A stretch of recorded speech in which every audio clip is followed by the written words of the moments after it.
শুরু হলো অমর একুশে বইমেলা। পরিসর বাড়লেও বই পড়ার আগ্রহ বাড়ছে কিনা প্রশ্ন প্রধানমন্ত্রীর। সারা দেশে মেলা আয়োজনের আহ্বান।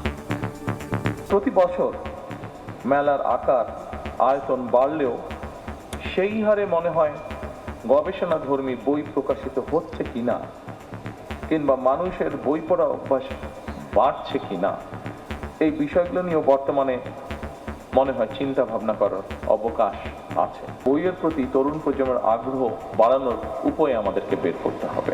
অমর একুশে বইমেলা অমর একুশে আন্তর্জাতিক বইমেলা হিসেবে আয়োজন করার সুযোগ রয়েছে কিনা সেটি আমি আপনাদের সকলকে ভেবে দেখার অনুরোধ জানাবো। বাংলা একাডেমি একুশে পদক তুলে দিলেন প্রধানমন্ত্রী তারেক রহমান। দেখছিলেন প্রধান শিরোনাম। রাতের সময় সঙ্গে আছি আমি গোলাম রাব্বি। এবার অন্যান্য শীর্ষ সংবাদ। সুদসহ মওকুফ হচ্ছে 12 লাখ কৃষকের 1,500 কোটি টাকার কৃষি ঋণ। মন্ত্রিসভার বৈঠকে সিদ্ধান্ত, দ্রুতই 180 জন সার্জেন্ট ও 10,000 কনস্টেবল নিয়োগ। ঈদযাত্রা নির্বিঘ্ন করতে নেওয়া হচ্ছে নানামুখী ব্যবস্থা। সড়কে থাকবে না চাঁদাবাজি, ভাড়া না বাড়ার আশ্বাস মন্ত্রীর। নৌপথ নিরাপদ করতে একগুচ্ছ সিদ্ধান্ত। হ্যাঁ ভোট কমল 10 লাখ, না 1 লাখ। গণভোটের সংশোধিত গেজেট প্রকাশ। 4 আসনে কারচুপির অভিযোগ এনে নির্বাচনী ট্রাইব্যুনালে জামাত ও বিএনপির মামলা। আর্থিক খাতে চলমান থাকবে সংস্কার কাজ। বন্ধ কারখানা চালুতে সহযোগিতার আশ্বাস নতুন গভর্নরের। কর্মসংস্থান তৈরি ও মূল্যস্ফীতি নিয়ন্ত্রণে গুরুত্ব। এবং 5 দিন ধরে জ্বলছে ঢাকা দক্ষিণের সবচেয়ে বড় ময়লার ভাগাড়। বিষাক্ত ধোঁয়ায় অসহনীয় জনজীবন। ডিজিটাল বর্জ্য ব্যবস্থাপনার তাগিদ।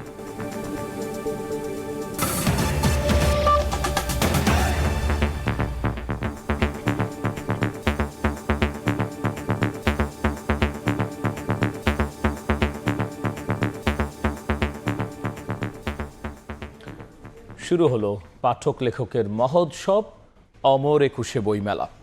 দুপুরে মেলার উদ্বোধন করেন প্রধানমন্ত্রী তারেক রহমান। বক্তব্যে প্রতি বছর মেলার পরিসর বাড়লেও বই পড়ার অভ্যাস বাড়ছে কিনা প্রশ্ন রাখেন সরকার প্রধান। ঢাকার পাশাপাশি সারা দেশে বইমেলা ছড়িয়ে দিতে প্রকাশকদের প্রতি আহ্বান জানিয়েছেন তিনি। সাহিত্য চর্চায় অবদানের জন্য 9 জনের হাতে বাংলা একাডেমি সাহিত্য পুরস্কার তুলে দেন প্রধানমন্ত্রী।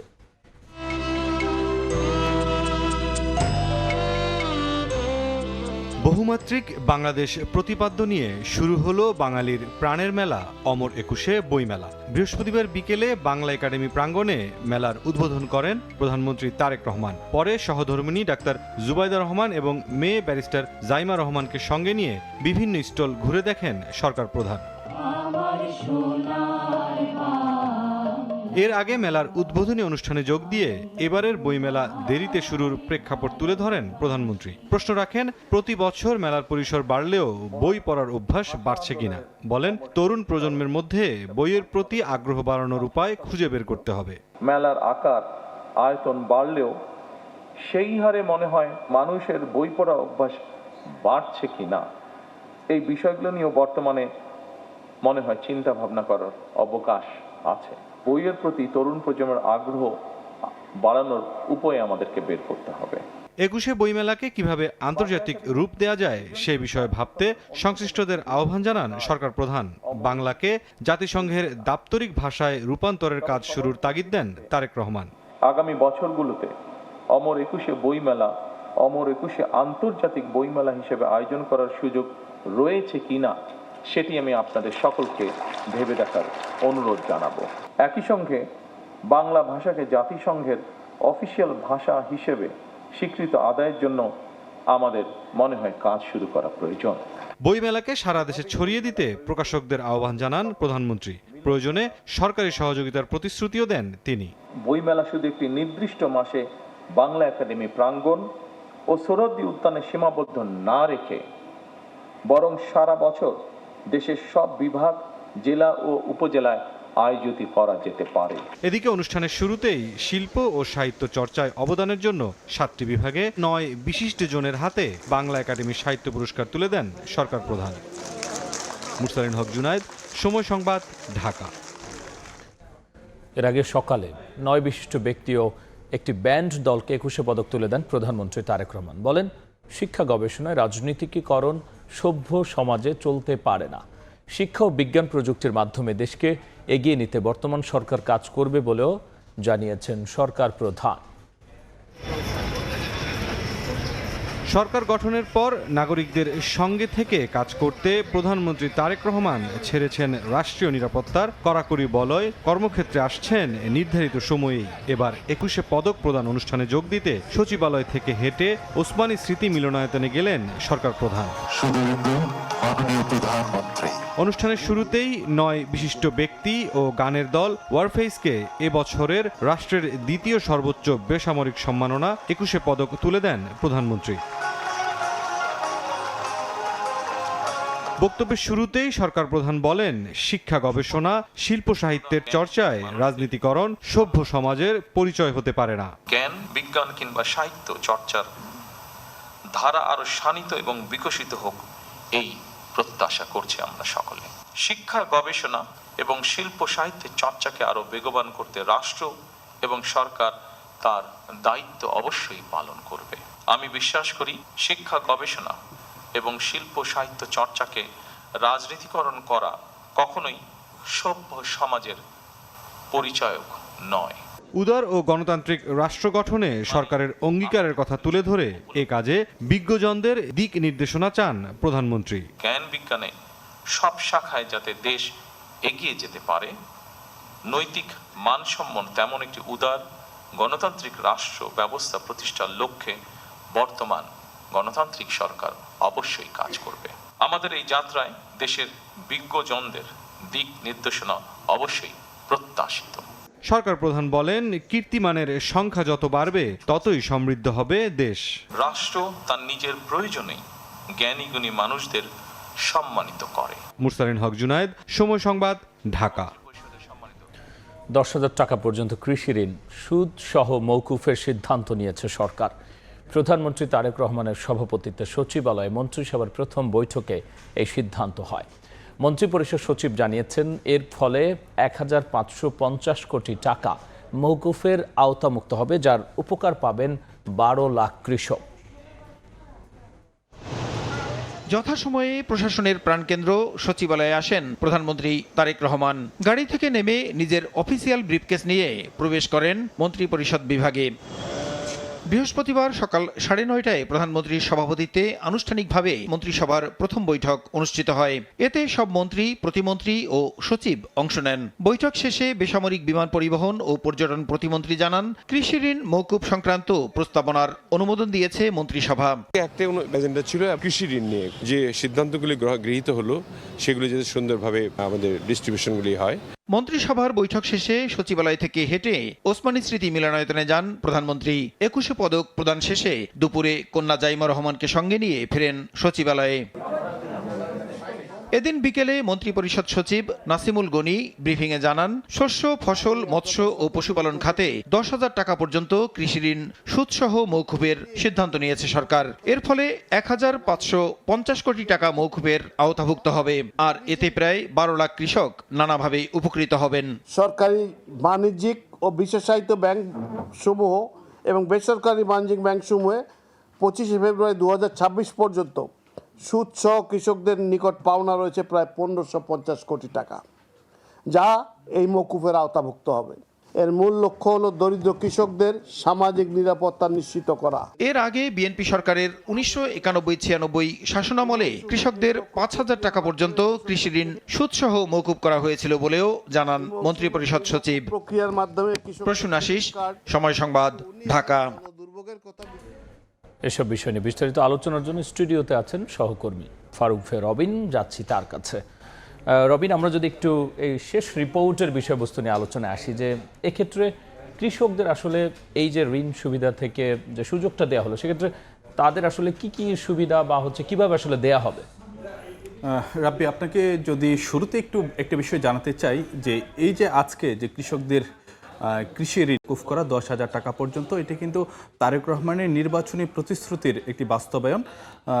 গত 10 দিনের কথা যদি বলি যে তার মন্ত্রী বা তার সরকারের শপথের পর থেকে এরই মধ্যে কিন্তু তিনি মোটা দাগে 3টি বিষয় যদি বলা হয় যেটি গ্রামীণ মানুষের সঙ্গে সম্পৃক্ত বা প্রান্তিক জনগোষ্ঠীর সঙ্গে সম্পৃক্ত, একটি কথা ফ্যামিলি কার্ডের কথা যদি বলতে যাই এবং কৃষক কার্ডের কথা, এবং সবশেষ আজকে যে মন্ত্রিসভার প্রথম বৈঠকে তিনি 10,000 টাকা পর্যন্ত যে কৃষি ঋণ মৌকুফ করেছেন, এটি উল্লেখযোগ্য। এই 3টি অগ্রগতি কিন্তু যেটি দেখা যায় যে একেবারে যে প্রান্তিক পর্যায়ের মানুষ বা গ্রামীণ মানুষের সঙ্গে যে সম্পৃক্ত রয়েছে। তো সেই জায়গাতে সরকারের পক্ষ থেকে যেটি বলা হয়েছে যে 10,000 টাকা পর্যন্ত কৃষি ঋণ সেটি সুদসহ মৌকুফ করার সিদ্ধান্ত হয়েছে এবং তাতে 12 লাখ ঋণ গ্রহীতা তারা আসলে যে উপকারভোগী হবেন, যারা মানে কৃষি শস্য কিংবা ফসল বা মৎস্য ও পশুপালন খাতে তারা ঋণ নিয়েছিলেন। এবং এতে সরকারের তরফ থেকে যেটি আসলে যে মানে মওকুফ করে দেওয়া হলো, এর মোট টাকা দাঁড়ায় 1,500 কোটি টাকা, অর্থাৎ 1,550 কোটি টাকা। তো আপনি একটু আগে যে কথাটি বলছিলেন যে তাতে আসলে যে কিভাবে প্রভাব পড়বে, সরকারের পক্ষ থেকে যেটি প্রত্যাশা করা হচ্ছে, এই যে কৃষকরা এই ঋণ থেকে যেটি মওকুফ পেয়েছেন, এই অর্থটা তারা কৃষি উৎপাদন খাতে ব্যবহার করতে পারবেন এবং এর ফলে জাতীয় কৃষিতে বা কৃষি উৎপাদনে এটি ইতিবাচক ভূমিকা পড়বে এবং একই সঙ্গে যে গ্রাম থেকে শহরমুখী যে অভিবাসন সেটিও কমে আসবে এবং গ্রামীণ মূল্যস্ফীতি যেটা সেটি কমাতেও যে এই বিষয়টি আসলে যে সরকারের সিদ্ধান্ত সেটি সহায়ক হবে বলেই কিন্তু যে মানে নীতি নির্ধারকরা আশা প্রকাশ করছেন। এবং এর ফলে মানে কৃষির ব্যবস্থাপনা বা মানে কৃষিতে একটি গতি আসবে বা কৃষি উৎপাদনে আগের তুলনায় বাড়বে, এমনটাই কিন্তু যে সরকারের পক্ষ থেকে আশা প্রকাশ করা হচ্ছে। রাব্বি, সেক্ষেত্রে রবিন, এই প্রোগ্রাম বা পলিসির পাশাপাশি আবার তো হচ্ছে ঈদ চলে আসছে, তো সেক্ষেত্রে ঈদ যাত্রা নির্বিঘ্ন করতে সরকারের কাছ থেকে কি পদক্ষেপ নেওয়া হচ্ছে? যে নতুন সরকারের জন্য এবার কিন্তু যে প্রথম ঈদ মানে পবিত্র ঈদ উল ফিতর যেটি হতে যাচ্ছে আগামী মাসে, তো সেটি নিশ্চয়ই একটি বড় চ্যালেঞ্জ। আমাদের হাতে একটি প্রতিবেদন দেখে তারপর আমরা ফিরছি আলোচনায়। দর্শক, আজকে কিন্তু যে সরকারের বেশ কয়েকজন মানে মন্ত্রী প্রতিমন্ত্রী তারা সংশ্লিষ্ট কর্মকর্তাদের সঙ্গে বৈঠক করেছেন, সেটি নিয়ে আমাদের একটি প্রতিবেদন রয়েছে, দেখে তারপর ফিরছি আলোচনায়।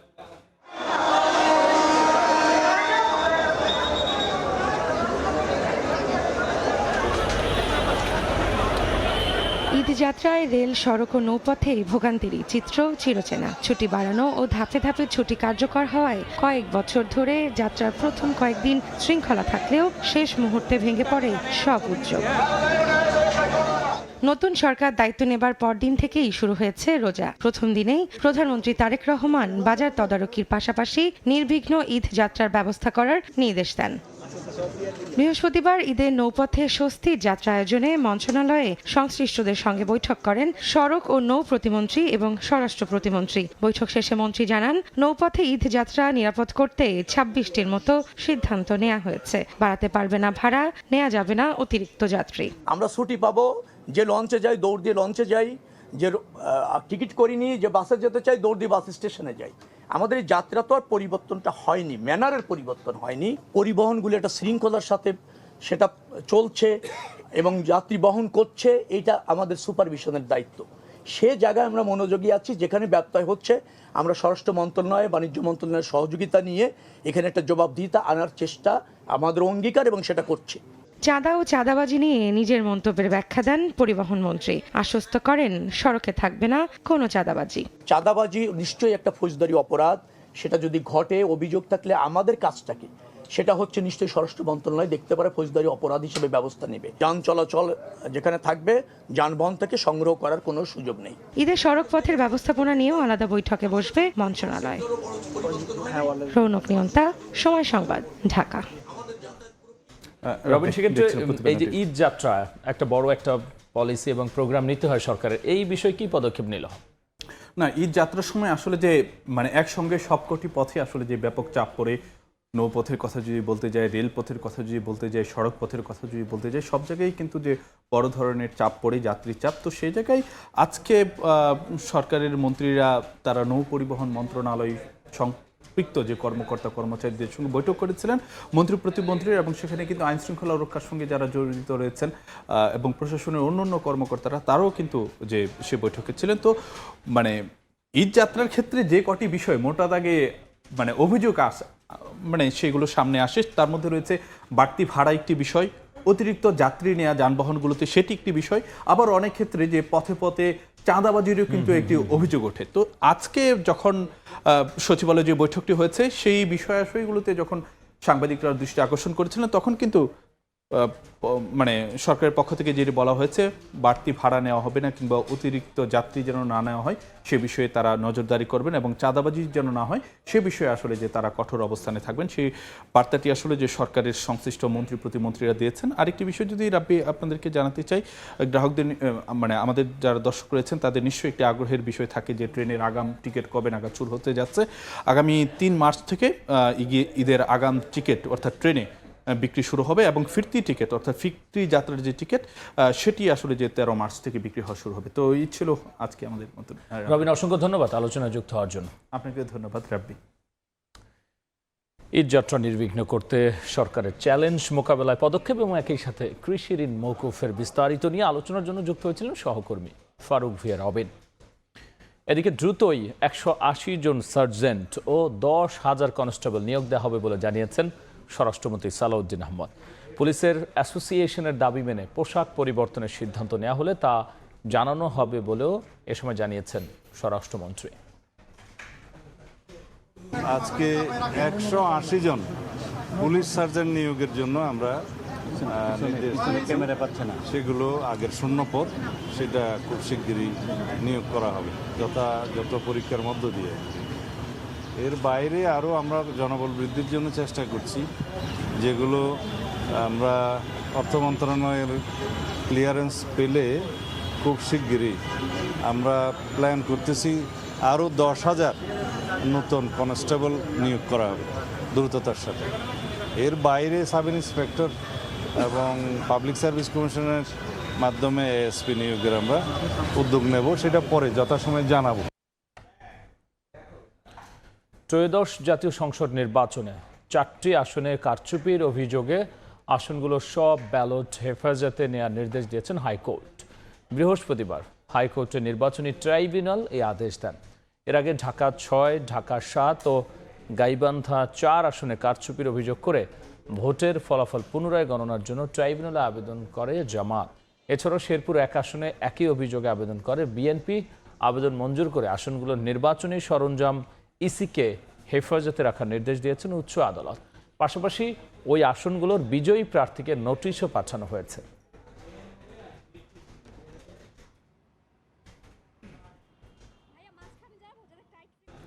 রাতের সময়ে আরও থাকছে। দীর্ঘদিন উত্তোলনে গুরুত্ব না দেয় প্রকট হয়েছে গ্যাস সংকট, বললেন জ্বালানি মন্ত্রী। এলপিজির অতিরিক্ত দামের জন্য খুচরা ব্যবসায়ীদের দোষলেন বাণিজ্য মন্ত্রী।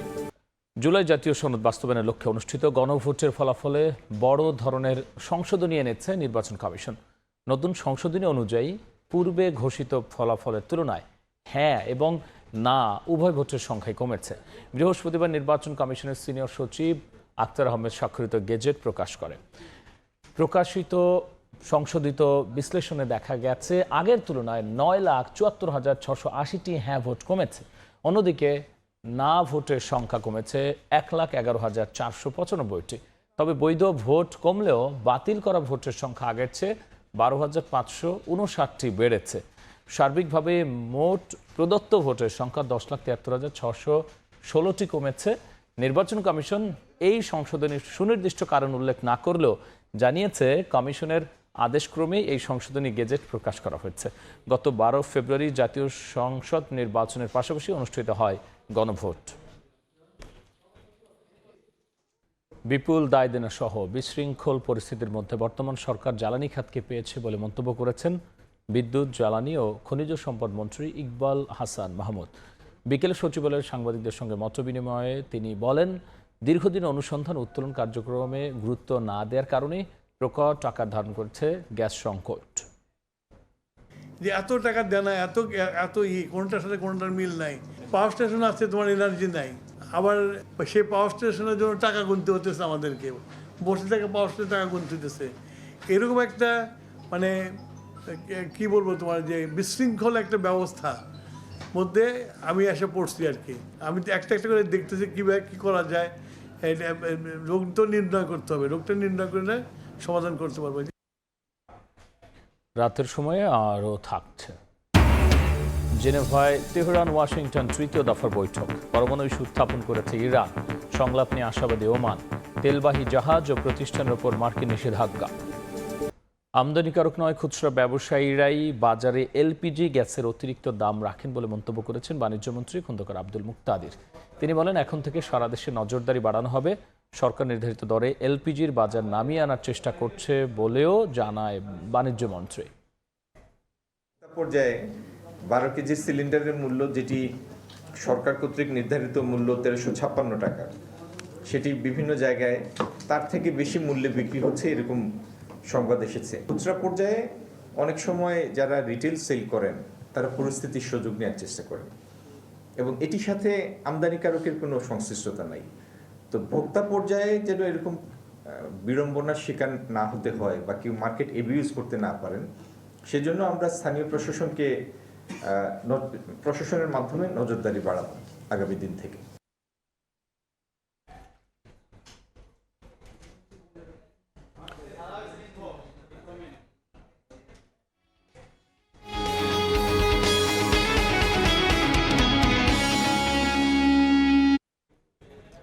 আর্থিক খাতে চলমান থাকবে সংস্কার কাজ। বন্ধ কারখানা চালুতে সহযোগিতার আশ্বাস দিয়েছেন নতুন গভর্নর। দায়িত্ব গ্রহণের প্রথম দিনে কর্মকর্তাদের সঙ্গে এক বৈঠকে এই কথা বলেন মুস্তাকুর রহমান। বৈঠকে কর্মসংস্থান তৈরি, মূল্যস্ফীতি, উচ্চ সুদ হার নিয়ন্ত্রণ ও দফতরগুলোর সমন্বয়ে গভর্নর গুরুত্ব দিয়েছেন বলে জানান কেন্দ্রীয় ব্যাংকের মুখপাত্র আরিফ হোসেন খান। বৃহস্পতিবার সকাল 10:40 বাংলাদেশ ব্যাংকে আসেন নতুন গভর্নর মুস্তাকুর রহমান। ব্যক্তিগত গাড়িতে কেন্দ্রীয় ব্যাংকে প্রবেশ করেন তিনি। তাকে স্বাগত জানান ডেপুটি গভর্নর ও গভর্নর কার্যালয়ের উচ্চপদস্থ কর্মকর্তারা। প্রথম কার্যদিবসে বাংলাদেশ ব্যাংকে প্রবেশের সময় সংক্ষিপ্ত অভিব্যক্তিতে নতুন গভর্নর জানান, দায়িত্ব পেয়েছেন, আগে কাজ শুরু করতে চান তিনি। কথা বলবো, কাজ করব, আগে কাজ করি পরে কথা বলবো। পরে বাংলাদেশ ব্যাংকের ঊর্ধ্বতন কর্মকর্তাদের সঙ্গে বৈঠক করেন গভর্নর। বৈঠকে অর্থনীতিকে খাদের কিনারা থেকে তুলে নিয়ে আসতে সাবেক গভর্নরের সংস্কার কাজকে স্বাগত জানান। খাদের কিনারে পৌঁছে যাওয়া অর্থনীতিকে উনি ওখান থেকে বের করে একটা লো লেভেল হলেও একটা ইকুইলিব্রিয়াম মেনটেন করতে সক্ষম হয়েছে এবং এই সক্ষমতার পাশাপাশি তো বিভিন্ন ধরনের সংস্কার কার্যক্রম অব্যাহত ছিল। উনি ওগুলি কন্টিনিউ করে যাবেন এবং নতুন সরকারের তো কিছু পলিটিক্যাল এজেন্ডা থাকবে, ওনার তাদের একটা স্ট্র্যাটেজি থাকবে যে অর্থনীতিটাকে তারা কোথায় নিয়ে যেতে চায়। কর্মসংস্থান তৈরির, উচ্চ সুদের হার ও মূল্যস্ফীতি নিয়ন্ত্রণে গুরুত্ব দিয়ে বৈঠকে বন্ধ কারখানা চালুর বিষয়ে গুরুত্ব পেয়েছে বলেও জানান মুখপাত্র। বেশ কিছু কল কারখানা আমরা গত 1.5 বছরে বন্ধ হতে দেখেছি। এই পলিটিক্যাল আনস্টেবিলিটি সহ ডলার প্রাইসিং বিভিন্ন কারণে বন্ধ হয়ে গিয়েছে। ইকোনমিককে যদি বুস্ট আপ করতে হয় তবে এই কলকারখানাগুলোকে অবশ্যই চালু করতে হবে। এই ব্যাপারে বাংলাদেশ ব্যাংক উদ্যোগ গ্রহণ করবেন। ব্যবসায়িক সব ধরনের সংশ্লিষ্টতা থেকে সরে এসে মোস্তাকুর রহমান গভর্নরের দায়িত্ব নিয়েছেন বলে জানিয়েছে বাংলাদেশ ব্যাংক। সেলিয়া সুলতানা, সময় সংবাদ, ঢাকা। বাংলাদেশ কমার্স ব্যাংকে প্রমোশন, বদলি এবং অনৈতিক ইস্যুকে কেন্দ্র করে দেখা দিয়েছে অস্থিরতা। কিছু কর্মচারীর কারণে প্রশাসনিক কার্যক্রম ব্যাহত হচ্ছে বলে অভিযোগ উঠেছে। বাংলাদেশ কমার্স ব্যাংকে 2024 সালে স্বাভাবিক প্রক্রিয়ায় 332 জন কর্মকর্তার প্রমোশন হলেও 5 আগস্টের পর মব তৈরি করে বাংলাদেশ ব্যাংকের আপত্তি থাকা সত্ত্বেও আরও 318 জন প্রমোশন নিয়েছেন বলে অভিযোগ রয়েছে। অভিযোগ উঠেছে অস্থায়ী নিয়োগের পর মেয়াদ শেষে ট্রেনি অফিসার, কনফার্মেশন অফিস সহকারী সহ বেশ কিছু কর্মকর্তার চাকরি চলে যাওয়ার পর তাদের বারবার অফিসে ডেকে এনে মব তৈরি করছে একটি গোষ্ঠী। 5 আগস্টের পরে আমাদের চাকরি দিছে, আমাদের দেখে ওইখান থেকে শুরু হয়েছে এখন যৌক্তিক অযৌক্তিক যা আছে সব দাবি দেওয়া। ব্যাংকের এইচআর ও ট্রেজারি হেড এবং সিএমডি, অন্য কর্মকর্তা সহ সুবিধাবাদী মহল এসালমের অনৈতিক লেনদেন ও আর্থিক অনিয়মের প্রমাণ মেলায় প্রশাসনিক ব্যবস্থা নিতে বলেছে বাংলাদেশ ব্যাংক। এরই ধারায় প্রধান কার্যালয়ে কর্মরত কয়েকজন কর্মকর্তার বদলির উদ্যোগ নিলেই তারা মব তৈরি করে তা প্রতিহত করছেন, এমন অভিযোগ উঠেছে। তবে তা মানতে রাজি নন এইচআর হেড ও ব্যাংকটির ব্যবস্থাপনা পরিচালক। ওনারা নিজেরা ম্যানেজমেন্ট চালানোর ভূমিকা নিচ্ছে, প্রমাণিত। আমি চাইবো যে আসলে এই যে ওনারা তো ব্যর্থ। ডিএমডি সাহেব ওনারা অসন্তোষ প্রকাশ করছে, আপনি যদি অনুমোদন দেন তাহলে আমি এটা হচ্ছে কি স্থগিত করতে পারি। তো আমি যেহেতু দূরে ছিলাম, উনি আমার সহায়তা চেয়েছেন, আমি তৎক্ষণাৎ বলেছি যে ঠিক আছে, আপনি এটা স্থগিত করেন। প্রকৃত দোষীদের বিরুদ্ধে ব্যবস্থা নেওয়া হলে তারা ক্ষতিগ্রস্ত হবেন, এই আশঙ্কায় একাংশ কর্মকর্তা গোলযোগ সৃষ্টি করছেন বলে দাবি ব্যাংকের চেয়ারম্যানের। ব্যাংকের স্বার্থে কিছু কর্মকর্তা ট্রান্সফার করা হয়েছে, তারা সেটার এগেনস্টে প্রোটেস্ট করছে। প্রোটেস্ট করে এমডি সাহেব এবং ডিএমডি মহোদয় যারা সাইন করছেন ট্রান্সফার অর্ডারে, ফোর্সফুলি ট্রান্সফার অর্ডার বাতিল করছে। সব মিলিয়ে প্রমোশন বদলি ইস্যুতে অস্থিরতা কাটাতে দ্রুত স্বচ্ছ তদন্ত ও কার্যকর প্রশাসনিক পদক্ষেপের দাবি জানিয়েছেন বোর্ডের সদস্যরা। এই ব্যাংকে অনেক এমপ্লয়ি আগে ফেক সার্টিফিকেট দিয়ে চাকরিতে জয়েন করছে, উইদাউট ইন্টারভিউ তারা চাকরিতে জয়েন করছে। তো এই সব কারণে যখন তাদেরকে এটা স্ক্রুটিনাইজ করা হচ্ছে, রিভিউ করা হচ্ছে, তারাই আবার এসে যখন প্রমোশন চায় না দিলে, তা এইটা তাহলে তো একটা মগের মুল্লুকে হয়ে যাবে। কর্তৃপক্ষের দাবি, প্রমোশন বঞ্চিতদের মধ্যে কেউ কেউ দুদকের মামলার আসামি, কারো শিক্ষাগত যোগ্যতা নির্ধারিত মানদণ্ডের নিচে, আবার কেউ ব্যাংকের নির্ধারিত পরীক্ষায় উত্তীর্ণ হতে পারেননি। সাইফুল ইসলাম, সময় সংবাদ, ঢাকা। জবাবদিহিতার মধ্যে গণমাধ্যমের সর্বোচ্চ স্বাধীনতা নিশ্চিত করা হবে জানিয়ে তথ্যমন্ত্রী জহিরুদ্দিন স্বপন বলেছেন, এটা না হলে গণতন্ত্রের কণ্ঠরোধ হবে। বিকেলে বনানীতে নিজ বাসভবনে তথ্যমন্ত্রীর সঙ্গে সৌজন্য সাক্ষাৎ ও বৈঠক করেন বেসরকারি টেলিভিশন মালিক ও সংগঠনের প্রতিনিধিরা। তারা বলেছেন, বেসরকারি টেলিভিশন পরিচালনার যে সমস্যাগুলো রয়েছে তা অল্প সময়ের মধ্যে সমাধান করার আশ্বাস দিয়েছেন মন্ত্রী। আর সমাধান হলে সরকার এবং মালিকপক্ষ উভয়ই লাভ রয়েছে বলে জানায় অ্যাটকো।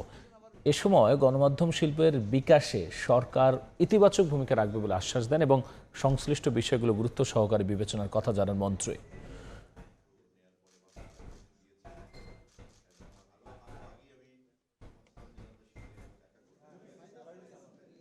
স্বাধীনতা কিন্তু জবাবদিহিতাবিহীন হয় না। জবাবদিহিতাবিহীন যে স্বাধীনতা, সেই স্বাধীনতা কিন্তু নৈরাজ্যের দিকে নিয়ে যেতে পারে। আবার জবাবদিহিতার নামে কণ্ঠরোধ করাটা এটা একটা ফ্যাসিবাদী প্রবণতা। তো আমাদেরকে জবাবদিহিতার মধ্যে আমরা সর্বোচ্চ স্বাধীনতা নিশ্চিত করব। আমি মন্ত্রী হিসাবে সরকারের পক্ষ থেকে এই বিষয়ে গ্রিন সিগন্যাল পেয়েছি। 5 দিন ধরে চলছে ঢাকা দক্ষিণ সিটি কর্পোরেশনের সবচেয়ে বড় ময়লার ভাগার মাতুয়াই ল্যান্ডফিল। বিষাক্ত আর দুর্গন্ধযুক্ত ধোঁয়ায় অসহনীয় স্থানীয়দের জনজীবন। বড় পরিসরের এই আগুন নেভাতে বেগ পেতে হচ্ছে ফায়ার সার্ভিসেরও। পরিস্থিতি মোকাবেলায় বর্জ্য ব্যবস্থাপনা ডিজিটালাইজেশনে জোর দিচ্ছেন বিশেষজ্ঞরা। সামদানি প্রত্যয় রিপোর্ট। ময়লার স্তূপের ওপর ভারী ধোঁয়ার কুণ্ডলী, এর মধ্যেই অল্প অল্প করে জ্বলছে আগুন। বর্জ্যপোড়া ধোঁয়া ছড়িয়ে পড়েছে ডেমরা, কোনাবাড়ি, যাত্রাবাড়ি, জুরাইন সহ পার্শ্ববর্তী এলাকা ছাড়িয়ে রাজধানীর মতিঝিল পর্যন্ত। বর্জ্যের বিষাক্ত ধোঁয়ায় অতিষ্ঠ জনজীবন, শ্বাসকষ্ট সহ বিভিন্ন সমস্যায় ভুগছেন তারা। এই ধোঁয়াটা নিঃশ্বাস করতে হাঁপানির মতন রোগ হয়ে যেতেছে, আর ঠান্ডা কাশি আর কমতেছে না। আমাদের ঘর বাড়ির যে চারদিকে যে ইয়েগুলো ধোঁয়ায় আমরা নিঃশ্বাস ফেলাইতে পারতেছি না, আমাদের ছোট বাচ্চাদের অনেক ক্ষতি হয়। আগুন নিয়ন্ত্রণে আনতে কাজ করছে ফায়ার সার্ভিস, তবে বিভিন্ন সমস্যার কারণে এত বড় পরিসরে কাজ করতে বেগ পেতে হচ্ছে তাদের। এই ময়লা ডিপোটা হলো 181 একর জায়গা নিয়ে। এখানে বিশাল বিশাল যে পাহাড়, অর্থাৎ ময়লার যে পাহাড়গুলো আছে, তো এই পাহাড়গুলোতে আজকে একটা টাইমে 3-4টা আগুন লাগছে। সকালবেলা গতকালকে আমরা যে পাহাড় আগুন হয়েছি, সকালবেলা থেকে আরেকটা লাগছে। চেষ্টা করতেছি যত দ্রুত সম্ভব। ঢাকায় প্রতিদিন 2 সিটি কর্পোরেশনে বর্জ্য উৎপাদিত হয় প্রায় 7,500 টন। উৎপাদিত বর্জ্যের প্রায় 55%ই সরাসরি ড্রেন, খাল ও জলাশয়ে মিশছে। যদি আমি ওয়েস্ট আকারে ট্রিট না করে ওয়েলথ আকারে ট্রিট করতাম, তাহলে কিন্তু এমন হইতো যে ওইটা থেকে আমি আরও অন্যান্য প্রোডাক্ট তৈরি করতে পারছি। এখনকার টেকনোলজি এত উন্নত, সো এই টেকনোলজিকে কেন আমরা ব্যবহার করছি না? এদিকে বর্জ্য ব্যবস্থাপনায় সমন্বিত উদ্যোগ নেয়ার আশ্বাস ঢাকা দক্ষিণ সিটি কর্পোরেশনের। আমরা চেষ্টা করব, এবং সেটার জন্য শুধুমাত্র সিটি কর্পোরেশনগুলো একাই দায়িত্ব না, জনগণেরও দায়িত্ব। জনগণও সচেতন হতে হবে। পরিষ্কার পরিচ্ছন্নতা শুধুমাত্র সিটি কর্পোরেশন করতে পারবে না যদি জনগণ, নাগরিক সচেতন না হয়। বর্জ্য পুনর্ব্যবহার, পৃথকীকরণ ও বৈজ্ঞানিক ব্যবস্থাপনার মাধ্যমে ঢাকার বর্জ্য সমস্যার এই সংকট মোকাবিলা সম্ভব বলে অভিমত বিশ্লেষকদের। আমার পেছনে জ্বলছে মাতুয়াই ল্যান্ডফিল, যার ধোঁয়ায় আচ্ছন্ন গোটা পরিবেশ। এ চিত্র ঢাকার গোটা বর্জ্য অব্যবস্থাপনাকেই চিহ্নিত করে। যে প্রকৃতি আমাদের বেঁচে থাকার শেষ আশ্রয়স্থল, সেটিকেই আমরা তিলে তিলে শেষ করছি না বুঝেই। বিশেষজ্ঞরা বলছেন, এ ধরনের বর্জ্য ব্যবস্থাপনা কেন্দ্রগুলোকে আধুনিক প্রযুক্তির আওতায় আনলেই রোধ করা সম্ভব হবে পরিবেশ দূষণ। সামদানি প্রত্যয়, সময় সংবাদ, ঢাকা। নরসিংদীতে ধর্ষণের ঘটনা ধামাচাপা দিতে তরুণীকে বাবার কাছ থেকে ছিনিয়ে নিয়ে হত্যার অভিযোগ উঠেছে বখাটেদের বিরুদ্ধে। এই ঘটনায় দোষীদের দৃষ্টান্তমূলক শাস্তি দাবি করেছেন স্বজনরা। পুলিশ বলছে তদন্ত করে জড়িতদের বিরুদ্ধে নেওয়া হবে আইনি ব্যবস্থা। প্রথমে দলগত ধর্ষণ, এরপর ঘটনা ধামাচাপা দিতে বাবার কাছ থেকে ছিনিয়ে নেওয়া হলো নির্যাতিতাকে। সরিষা খেতে মিলল তরুণীর মরদেহ, সন্তানকে হারিয়ে দিশেহারা স্বজনরা। নৃশংস ঘটনাটি নরসিংদীর মাধবদীর। স্বজনদের অভিযোগ, কয়েকদিন আগে স্থানীয় বখাটে নুরা নেতৃত্বে 5 থেকে 6 জনের একটি বখাটে দল কর্মস্থল থেকে বাড়ি ফেরার পথে মেয়েটিকে তুলে নিয়ে ধর্ষণ করে। বিষয়টি স্থানীয়ভাবে ওয়ার্ড মেম্বারের নেতৃত্বে মীমাংসাও করা হয়। তবে বিষয়টি এলাকায় জানাজানি হওয়ার আশঙ্কা করে অভিযুক্তরা। বুধবার বিকালে বাবা আশরাফ হোসেন মেয়েটিকে নিয়ে খালার বাড়িতে রেখে আসতে যাচ্ছিলেন। পথে বড়ইতলা এলাকায় নুরার নেতৃত্বে কয়েকজন মিলে বাবার কাছ থেকে মেয়েকে ছিনিয়ে নেয়। পরে পরিবারের লোকজন বিভিন্ন জায়গায় খোঁজাখুঁজি করেও মেয়ের সন্ধান পাননি। বৃহস্পতিবার সকালে একই এলাকার সরিষা ক্ষেত থেকে গলায় ওড়না পেঁচানো অবস্থায় তার মরদেহ উদ্ধার করা হয়। 3 জনের মেয়েরা তুইলা আর আব্বারে ছুরি ধরাইয়া এবারে মাইয়া নিয়ে গেছে। যতটুকু বুঝতে পারলাম এটা ধর্ষণ করে মারা হয়েছে। পুলিশ বলছে জড়িতদের আইনের আওতায় আনা হবে। এই ঘটনায় আইনানুগ ব্যবস্থা নেওয়া হবে, নিয়মিত মামলা রুজু হবে এবং তদন্ত সাপেক্ষে পরবর্তীতে কি কারণে তাকে হত্যা হয়েছে। তরুণীর নাম আমেনা আক্তার। তিনি মাধবদীর একটি টেক্সটাইল মিলে শ্রমিকের কাজ করতেন। সময় সংবাদ, নরসিংদী। দেশের অর্থনীতির অন্যতম চালিকা শক্তি হচ্ছেন প্রবাসীরা। বিকেলে রাজধানীর কারওয়ান বাজারে এক অনুষ্ঠানে মন্তব্য করেছেন বাউলা ব্যান্ডের গায়ক প্রকাশ আর্টিস্ট। তিনি বলেন, তারা প্রবাসে কঠোর পরিশ্রম করে বলেই দেশ উপকৃত হয়। এবার প্রবাসীদের আবেগ অনুভূতি তুলে ধরার লক্ষ্যে নতুন গান লিখেছে বাউলা ব্যান্ড। গানটি গেয়েছেন ব্যান্ডটির প্রকাশ আর্টিস্ট। বলেন, এর মাধ্যমে তাদের মনের না বলা কথাগুলো সুরের মধ্য দিয়ে প্রকাশের চেষ্টা করা হয়েছে। গানে নিঃসঙ্গতা ও পরিবারের জন্য আকুলতা তুলে ধরা হয়েছে বলে জানান তিনি।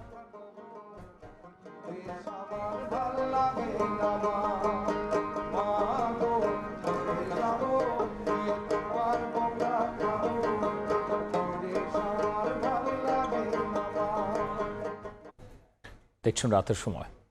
সংঘাত এড়াতে জেনেভায় পরমাণু ইস্যুতে ইরান ও যুক্তরাষ্ট্রের তৃতীয় দফার বৈঠক চলছে।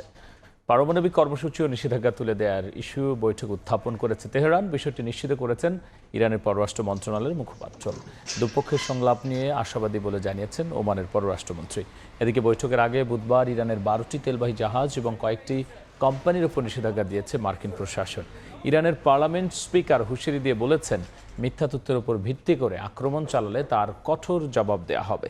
দুই দেশের মধ্যকার অনিশ্চয়তা যে কোনো মুহূর্তে মধ্যপ্রাচ্যের পরিস্থিতিকে সংঘাতের দিকে ঠেলে দিতে পারে বলে সতর্ক করেছে IAEA।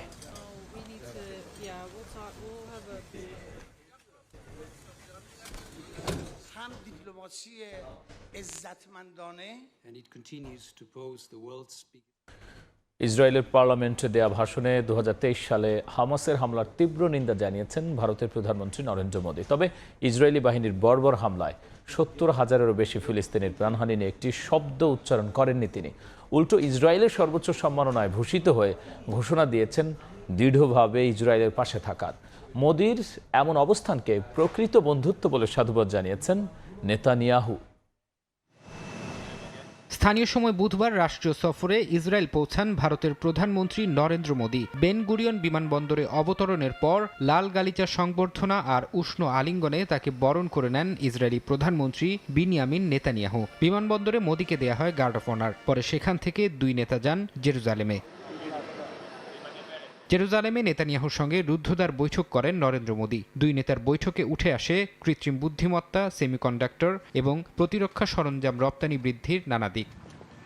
নেতানিয়াহুর সঙ্গে বৈঠক শেষে ইসরায়েলি পার্লামেন্টে ভাষণ দিতে যান ভারতের প্রধানমন্ত্রী নরেন্দ্র মোদী। নিজ ভাষণে 2023 সালের 7 অক্টোবরের হামাসের হামলার শিকার পরিবারগুলোর প্রতি গভীর সমবেদনা জানান।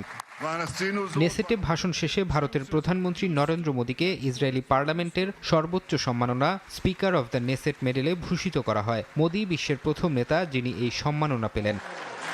ফারহাদ চৌধুরী, সময় সংবাদ। দেখছেন রাতের সময়। সাকিবুল হাসানের নামে দায়ের করা হত্যা মামলার সত্যতা নেই। দেশের অলরাউন্ডারকে তাই দ্রুত সময়ের মধ্যে বাংলাদেশে এনে সসম্মানে দেশের জার্সি গায়ে মাঠে নামতে দেওয়া উচিত বলে মন্তব্য করেছেন বিসিবি পরিচালক খালেদ মাসুদ পাইলট। বিসিএলের ম্যাচ দেখতে রাজশাহীতে গিয়ে গণমাধ্যমে এসব কথা বলেন তিনি।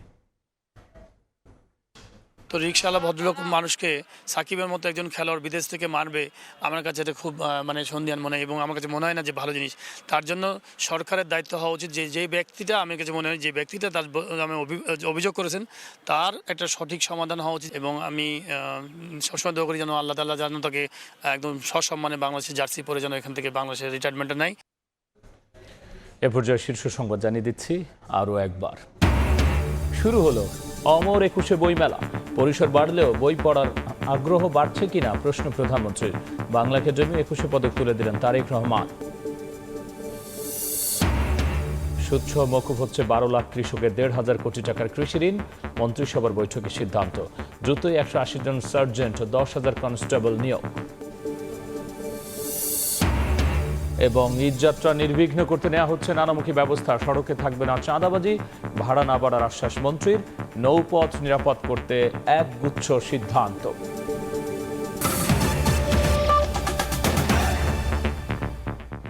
এই ছিল রাতের সময়। এরপর দেখবেন সম্পাদকীয়। সঙ্গেই থাকুন সময়।